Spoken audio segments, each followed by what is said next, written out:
understand I need to be close to the microphone. How's that for volume? Good enough? Okay, great. Excellent. And first of all, thank you, Mel, for that musical selection. I do really appreciate that. And I can really also appreciate the joys of hybrid meetings and the complications of getting the technology to behave in ways that you'd like to see. So, and that being said, you should also know that speaking to an actual live audience is kind of a relatively new thing for me this year. This is only the third time I've been at an ethical society house to speak on in a live sort of way. And that being said, that also means that I'm working from an address that is mostly written out. One of the things I found when I was doing the presentations on Zoom is what I needed to do was actually have the full text sitting right in front of me so that I could continue to look at the camera while I was, speaking. Otherwise, it looked like I was kind of looking off in different places and everything else. So that wound up meaning that I need to script everything out. So I have a pretty much scripted out address today, which is unusual for me when I'm speaking in person with folks. And I just hope that works out all right for you. It's also a work in progress. So just to know. It is, though, really special to be able to be in the same room with people who are living and breathing. And I just really appreciate being invited to be here today and for you guys to come out and to be part of this. So my talks this year have been focused on one other aspect of my particular situation is that what I used to be able to see clearly, I no longer can. There we go. Yes. So my talks this year have mostly been focused on revisiting core elements of ethical humanism and ethical culture and taking a look at the ideals and the practices that we've been engaging in with an eye towards gaining a better understanding of how those ideals and practices can be applied to our current situation. Now, ethical culture is an aspirational religion or philosophy, if you're not inclined to call it a religion.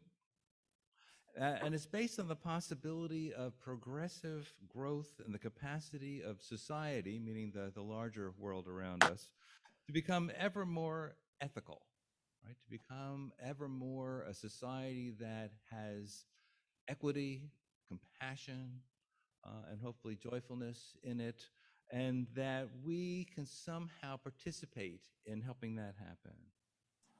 The core idea of the motto, deed before creed, conveys both the order of importance and the chronological order. Therefore, actions speak louder than words, and our ideas about what is good and ethical are informed by our lived experience. We learn from what we do, hopefully, and from how what we have done has impacted the world around us. Now, recent events have provided significant challenges to the notion of moral progress in our lifetimes.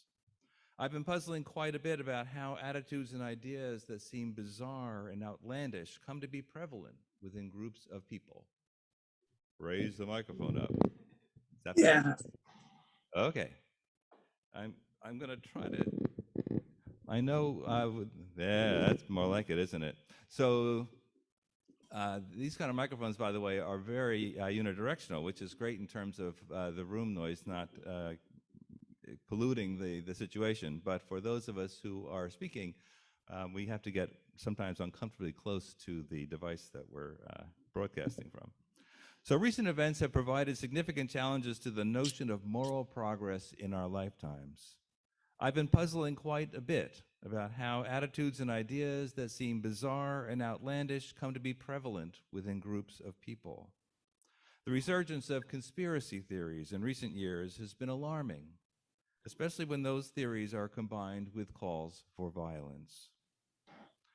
I would have thought that even a small degree of reasonableness would lead people away from false notions.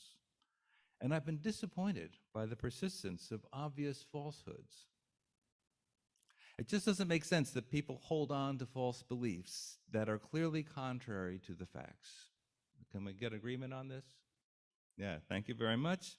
I mean, if you have an idea that you think may be true, but contradicting facts come to light, you change your idea, right? Well, yeah, I see that heads kind of going back and forth saying, no, not really. And I think that is the big question. Do we really change our minds based upon the facts in a reliable kind of way?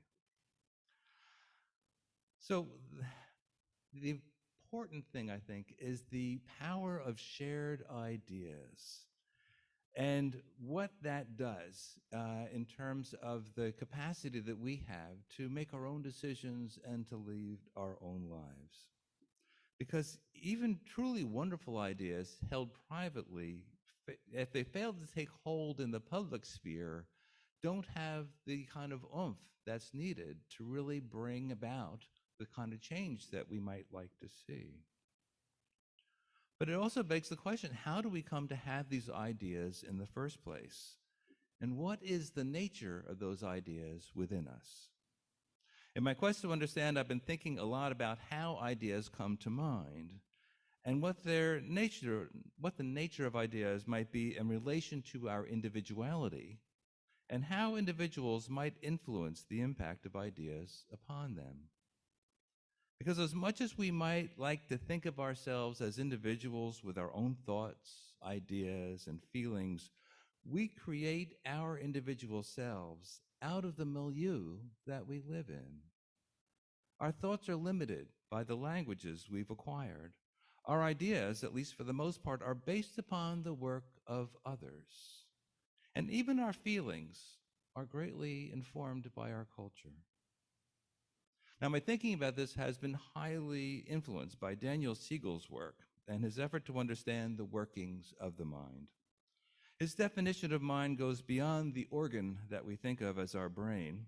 Initially, he looked at how mind is an embodied experience that includes more than brain functions and involves the whole person.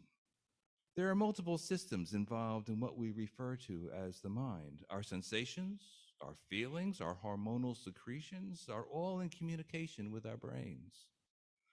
Now, more recently, Siegel has expanded his ideas to look at the degree to which relationships with others are also a part of the experience of mind. And he's come up with a term for this, MWE, M-W-E, to refer to the interconnected mindfulness of human experience. That's me, we, combined, MWE, because he says they're inseparable.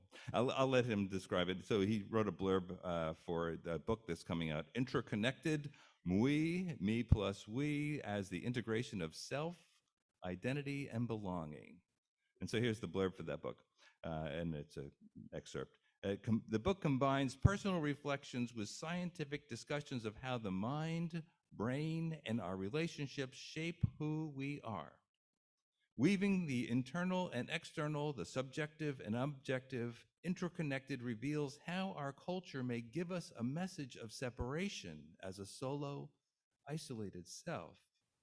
But a wider perspective unveils that who we are may be something more, a broader than the brain, bigger even than the body, and fundamental to social systems and the natural world.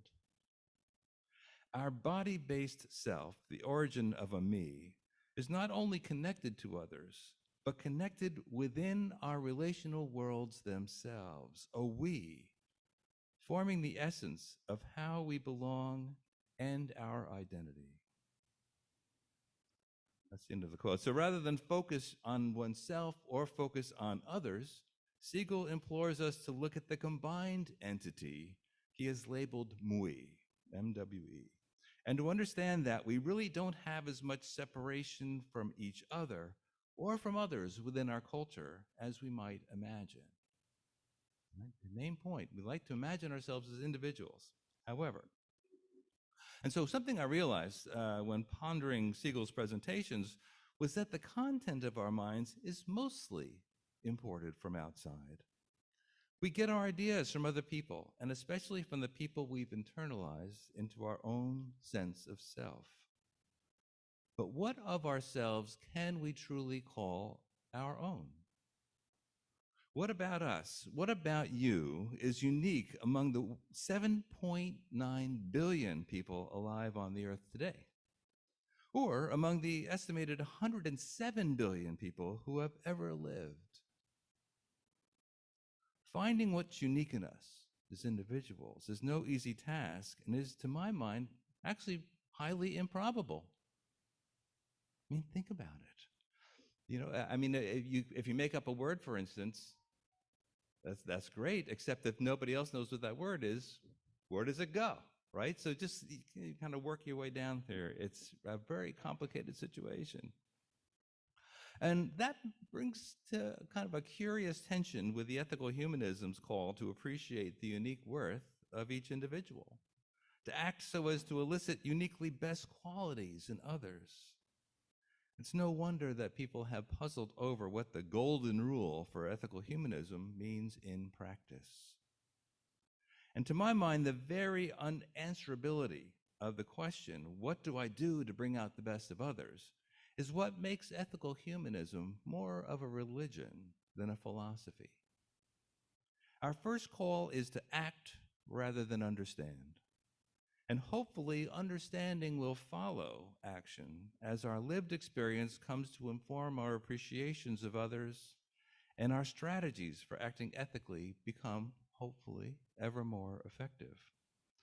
But we face a daunting task in just determining what is unique in ourselves, and not to mention other people. And the cultures we live in are not generally supportive of that endeavor. Our societies, and that's, again, lowercase here, really the larger bunch of humanity that we're all kind of part of. So our societies exert powerful pressures upon individuals and groups to conform with dominant perspectives, and readily punishes those who are noticeably failing to conform. The voices we hear, the languages that we come to know, the values and expectations that are conveyed to us by the people and experience of life become the foundation of who we become. Now, my dad used to talk about how he envisioned that people were like computer terminals, that they were all connected into some kind of huge network, and that we were all kind of running the same kind of software, something like that, so that we could actually communicate with each other and that sort of thing. And listening to him, I just could only imagine people all over the world tapping away on their keyboards and looking at their screens and wondering how we connect. Now, he, of course, came up with this idea well before Zoom. I wonder what he would have thought had he lived long enough to see that happen. Anyway, I didn't find my dad's analogy quite adequate to the task of describing the human condition, largely because I don't think it takes into account just how alive those ideas are for us. Right? It's not just that they kind of sit there inert. Our ideas and our beliefs, they are active and activated within us, and they stir us in important ways. The ideals we've inherited have incredible power in our lives, but they don't start as our ideas. Right? We've adopted them. We borrow them from other people. They've soaked into us from the world outside of us. They don't belong to us, really, until we own them.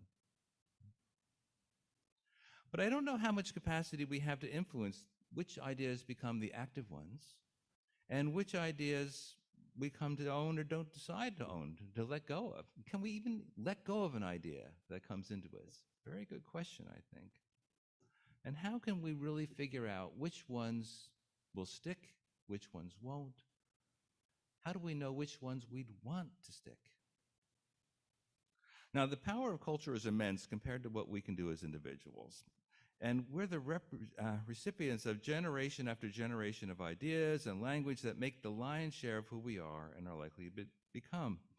As an example, kind of the power of this, I was revisiting an experiment from a number of years ago by Solomon Asch. People know Solomon Asch?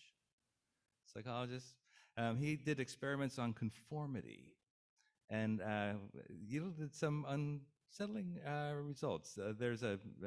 If you go to Very Well Mind, there's the conformity experiments. You can see some of the videos of them doing this stuff. Anyway, the way they did this, it was a series of psychological experiments conducted during the 1950s. And the experiments revealed the degree to which a person's own opinions are influenced by those of groups. Ash found that people were willing to ignore reality and to give an incorrect answer in order to conform to the rest of the group. And this is the way that it was set up. So he had 6 respondents sitting in a row in this interview. He had 6 respondents, and they asked them to pick a line that had the same length as the line that was shown. All right, so you have 6 people sitting in a row. They have a picture of lines, and they say, pick the line that's closest to the line that's there, right? Nearly 75% of the participants in the conformity experiments went along with the rest of the group at least one time. Now, what you should know, which the people participating in the experiment didn't know, was that of the 6 people, 5 were Confederates. So you had 5 people that were prepared to give whatever answer they were instructed to give, and then the one poor experimentee that is the last one to answer has to figure out, do I agree or do I not agree? Line length, 75% went along with the rest of the group's incorrect response 75, at least part of the time, right? At least one time in the series. They also had like math equations, right? 2 + 3 = 4, things along those lines. And people would go along. The power of hearing somebody say the wrong thing over and over again did bring people to wonder, did they get it right? And they better go ahead and conform, right? A good chunk of the time. It's really important for us to be aware that the folks that we surround ourselves with have some real power over what we think about and what we believe is true, right? And that's especially true if you're within a homogeneous group, right? You're going to find that if you want to feel a part of things, it's really important to kind of have a similar idea about it. This goes way back. We're social animals, after all. And one of the things about social animals is they need to have some commonality in order to hold them together. And they need to have some mechanisms for combating issues when somebody strays, right? How do you need to find ways to kind of hold things together? A few months ago, there was an article by David Brooks in the New York Times on divisions within evangelical communities. Now, first of all, who knew there were divisions within evangelical communities? I thought they all had the same thing going on. But apparently, here's a couple of paragraphs that I thought really struck me. Think of your 12 closest friends. These are the people you vacation with, talk about your problems with, do life with in the most intimate and meaningful ways. Now, imagine if 6 of those people suddenly took a political or public position you found utterly vile. Now imagine learning that those 6 people think that your position is utterly vile. You would suddenly realize that the people you thought you knew best and cared about most had actually been total strangers all along. You would feel disoriented, disturbed, unmoored. Your life would change. This is what has happened over the past 6 years to millions of American Christians, especially evangelicals. There have been 3 big issues that have profoundly divided them: the white evangelical embrace of Donald Trump, sex abuse scandals in evangelical churches and parachurch organizations, and attitudes about race relations, especially after the killing of George Floyd. And this is my take on this. Conflict generates passionate attachment to ideas and a push to have others agree with the ones you hold, combined with anger and frustration with those who don't share those ideas.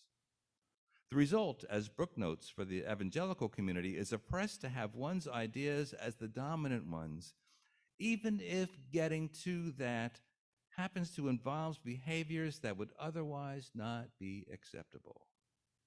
Continuing on with Brooks, what used to be open fields are now minefields. If you invite such and such a speaker to your Christian college, it means you've surrendered to the woke brigades. If you use this word in your sermon, you're guilty of critical race theory. Pastors across the political spectrum are exhausted, partly because of COVID, but partly because every word they use is scrutinized to see if it passes this or that litmus test. Now, people in the ethical culture community are not immune to these issues. I think it's fair to say that we are a pretty homogenous group, especially when it comes to politics. So it's important that we be on the lookout for evidence of this kind of war mentality within our own ranks. What are the spots that might liven things up, right? And I'm sure you can think of some. I'm thinking about this especially today in light of Ukraine, where I'm sure there are people that are wondering, what are the things that can kind of help that situation get resolved, and other people are wondering how can we ensure that Russia doesn't prevail over the Ukraine, and there's all kinds of things spurring there. I have to say that I'm firmly opposed to acts of violence, including violent resistance. And I expect that may put me at odds with a number of people within the ethical movement. My position on the Ukraine is that not enough thought was given to answering the question, if violence resistance to being overtaken by a tyrannical force will result in widespread death and destruction, is that actually worse than allowing the incursion? I think it's a valid question to ask, no? Especially now we look at a situation where we're having famine in many parts of the world due to distribution problems. We're having a recession, et cetera, all these kind of things. I mean, and the people in Ukraine are not exactly having a good time of it. And the help of our military is maybe not having the kind of impact that we would like to see as ethical culture people. Another area might be on the area of women's health and women's choice for ending pregnancies. Recently, there is a podcast. Let me find it now. Whoops. Ezra Klein on May 31st did a podcast, Sex, Abortion, and Feminism as Seen from the Right. And he was interviewing and having a conversation, really, with Erica Bacciocchi. Anyone know that person? She is a strong advocate of restrictions of abortion law, and has been really vociferous about that, and really unwilling to accept the notion of just about any kind of restriction on preventing abortions. And I turned on the podcast thinking, this is going to be really bad and hateful, and I'm just going to be that much more upset. I was surprised to find that there were a number of things that Bacciocchi was talking about that actually made some sense and hadn't been things that I'd really quite thought about before. In particular, she was noting that, the sexual revolution where contraception became widely available is not an unalloyed gift for many women. For one thing, it allowed men to dissociate their sex act from child rearing and childbirthing, and to feel like they didn't need to take responsibility for pregnancy because it was the woman's problem if she didn't protect herself. Likewise, when you have a situation like this where you really don't have the protection of kind of the tradition of, if you are going to be in a relationship with me and we're going to have sexual contact, the likely, not unlikely outcome of that will be the birth of children, and that needs to be something that we account for. And to not have that as part of this is really problematic. I really hadn't thought of it in that kind of way before. And clearly, I don't agree with Bacciocchi in many aspects here, and I still am firmly in favor of women having the opportunity to figure out what's going to work for them. On the other end, I think it's important that we also keep in mind that there's a larger picture here of uh, how the power is exhibited within our situation that really just it's hard to address. Hard to address.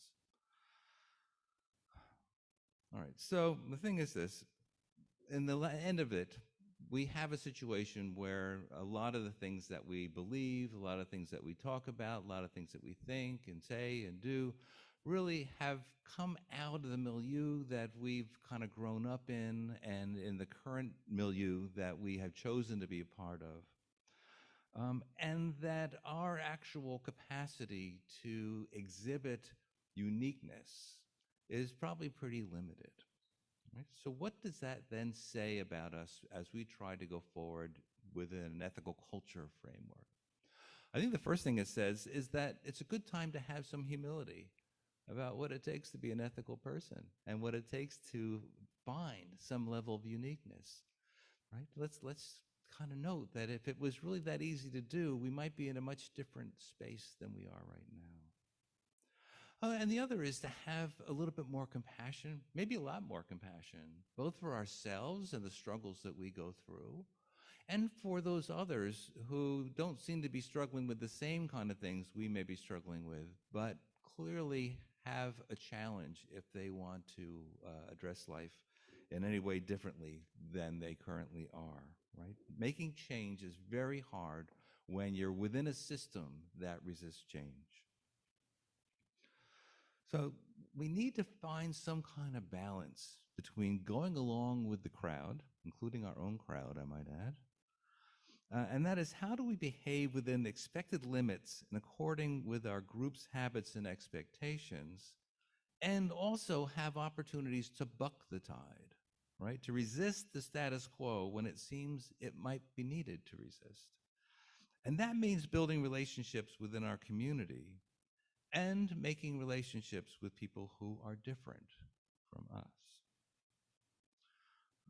And a word of caution about this, my experience has often been when in contact with people who have very different ideas about what's right, is it's very difficult to manage my own impatience and judgmentalism and anger and frustration, and that comes out, right? It's difficult to deal with.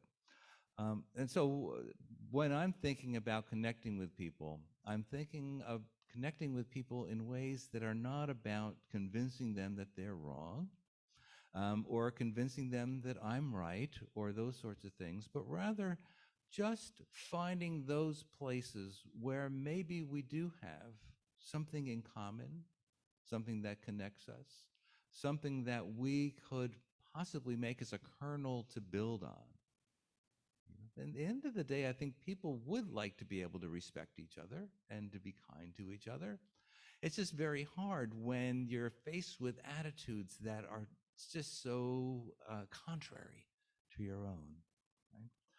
And how do you get to that space is a very good question, right? Because once you start reacting, it's very difficult to control what is being received by the people that you're working with. So again, a caution. I'm going to make some recommendations here about going forward. But just a caution that if it was really easy, people would be doing a lot more of it. So it's an acquired thing. But I'm going to close with this. So living life is complicated.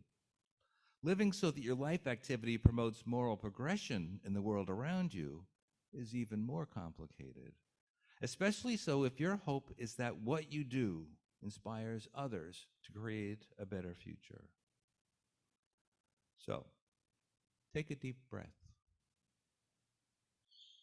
Better yet, take a few deep breaths and take some moments to feel compassion for yourself and compassion for all of the other selves who strive to live a life that has meaning and purpose. Take a moment to feel compassion for those who, while not apparently working for the common good, are nonetheless persons who ought to be considered as ends in and of themselves rather than simply means to ends. Take a moment to consider the views of people you hold dear and allow yourself to notice areas, even small ones, where you may not be in agreement. Spend some time with that. Try to expand your understanding. Take a moment to explore the ideas of people with whom you disagree. See if you can get to an understanding of how those ideas you disagree with may be expressions of unmet needs or fears or disappointments, and work to identify compassion for those people who express those ideas you disagree with, even as you disagree about the ideas themselves or even the actions that flow from those ideas. Take opportunities to be in contact with people who hold different ideas from your own and connect with them. If you can, connect with them on a personal rather than a political level. Avoid arguments by offering that you have a different view, but only provide that view when asked about it.